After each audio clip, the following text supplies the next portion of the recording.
Eduardo Galeano, il disait dans son livre Les veines ouvertes d'Amérique latine que des petits gens, dans des petits endroits, qui font des petites choses, peuvent changer le monde. Le monde vit une transformation incroyable. En 2050, les Nations Unies disent qu'à peu près les 80% de la population on habitera dans des centres-villes, dans des grandes métropoles qui ne sont pas ici en Martinique. Fort-de-France, la ville capitale, il perd tous les années à peu près 1% de population, qui nous fait surtout avoir des concepts de saleté, insalubrité, d'abandon des bâtiments et d'abandon aussi de l'espace public de notre ville. Aussi, Fort-de-France, toujours les investissements passent par une démolition du bâti et en construction neuve avec des matériaux peut-être pas vraiment localisés dans notre contexte d'une île caribéenne. La rue Garnier-Payès, c'est une rue qui, dans un moment donné, il a vécu une vie culturelle incroyable. Des artistes, des habitants, il habitait la ville tous les jours avec un côté culturel et artistique, où il avait aussi un partage entre commerçants, vraiment une véritable activité culturelle caribéenne.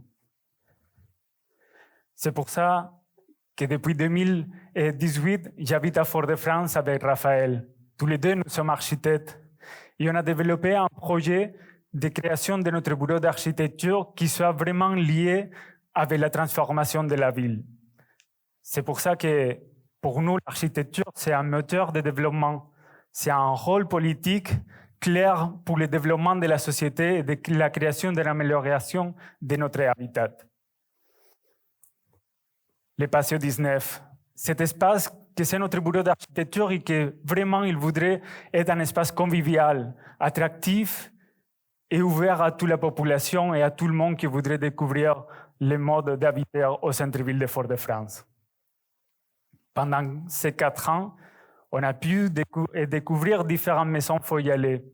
On a fait la rénovation du siège social de Iterato, un espace où, pendant des années, toute la partie bioclimatique et naturelle de la maison a été condamnée au béton, à la chaleur, à ne pas avoir une ventilation naturelle.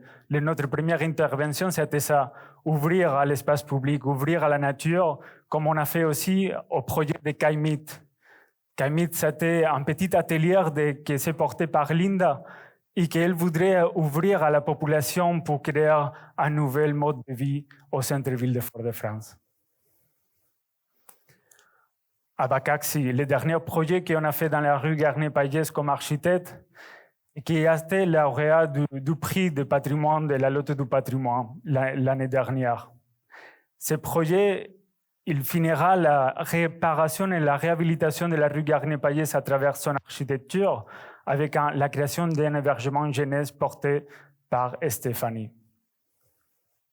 Tous ces 4 projets nous ont permis de développer le projet Vandamville, que c'est le projet que ce soir je voudrais vous raconter plus attentivement. Vandamville, c'est le vin d'un voile. C'est le projet de revalorisation et redynamisation du centre-ville de Fort-de-France à travers son architecture et son urbanisme.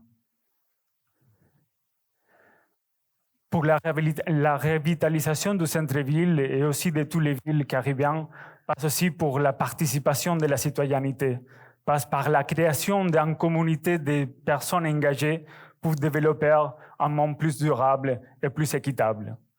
C'est pour ça que nous, on a lancé des appels à projets liés aux porteurs de projets du centre-ville de Fort-de-France, liés aussi à l'innovation, à les modes d'habiter, à la création d'un logement plus agréable, plus équitable, et aussi aux architectes, les professionnels de l'habitat qui sont les rôles vraiment de développer le physique de nos villes. Plus de 20 projets et plus de 15 équipes d'architecture ont répondu à notre appel pour travailler sur les espaces de transition entre le public et le privé. Ces espaces sont simplement les espaces qu'on a utilisés tous pendant la pandémie et qui nous a fait créer vraiment une santé publique. C'est les toits terrasses, c'est les cours intérieurs, C'est des espaces qui nous mettent en relation depuis le privé, notre maison, notre bâtiment, notre bureau, avec la relation avec la nature, avec la société, avec nos concitoyens. C'est pour ça que les architectes aussi, que je vous ai dit avant, ils ont travaillé pour développer des toits terrasses, partager des logements qui sont avec un toit terrasse qui permet d'être vu et pouvoir voir aux autres. Le projet lauréat de Vandenville, c'était l'équipe de Bao Studio, un toit terrasse qui s'est implanté au quartier de Terre-Saint-Ville. C'est quartier aussi qui a besoin vraiment d'une relation entre le reste de la ville de Fort-de-France. Mais aussi, je voudrais vous arrêter sur cette image de la rue Garnier-Payès, la séquence urbaine.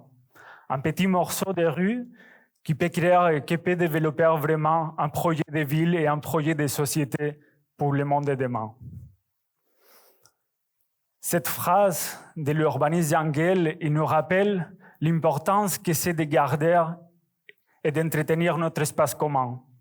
Notre espace commun de la maison, que c'est le salon, c'est l'espace que vraiment on crée des sociétés et où on partage avec les autres. Pour nous, c'est la rue. Et comme architecte, implanté dans la rue Garnier-Payès, c'était très important de travailler aussi les espaces extérieurs de notre bâti. Le Patio Disney, c'était un espace de rencontre, un espace qui accueille à tout le monde, qui accueille à différentes personnes et qui congrègue à différents professionnels de l'habitat, soit du patrimoine, de la culture, de l'ingénierie, des différents métiers qui sont rayonnés dans ce bâtiment. En 2021, on a commencé avec les ateliers Kissa Café à dans 12 mètres carrés. C'était sur la base du programme de l'architecte espagnol Izaskun Chinchilla qui nous interpellait pendant la pandémie à utiliser notre espace public. Elle disait qu'on est tous habitués vraiment à laisser un électroménager privé dans l'espace public pendant 2 heures. Par exemple, cet électroménager il pourrait être un canapé, un mobilier et notre frigo. Et si on restait là pendant plus de 2 heures, rapidement, ils vont venir, peut-être la police ou une institution, à nous rappeler qu'on ne peut pas occuper l'espace public, que l'espace public, c'est pour tous. Par contre, quand on laisse notre voiture pendant 2 heures et 2 heures, personne ne vient à nous réclamer. Est-ce que vraiment on a le droit de laisser notre électroménager privé dans l'espace public? Je pense qu'on peut avoir un droit plus large que ce droit de simplement utiliser la rue, l'espace public, l'espace commun pour nos voitures. Ce projet ne pourrait pas être sans la participation citoyenne. La participation citoyenne, ce n'est pas demander simplement oui ou non si on est d'accord ou pas sur un projet. C'est vraiment un projet de gestion et de travail collaboratif et concevoir ensemble toutes les stratégies qui vont développer et qui vont avoir la réussite du projet.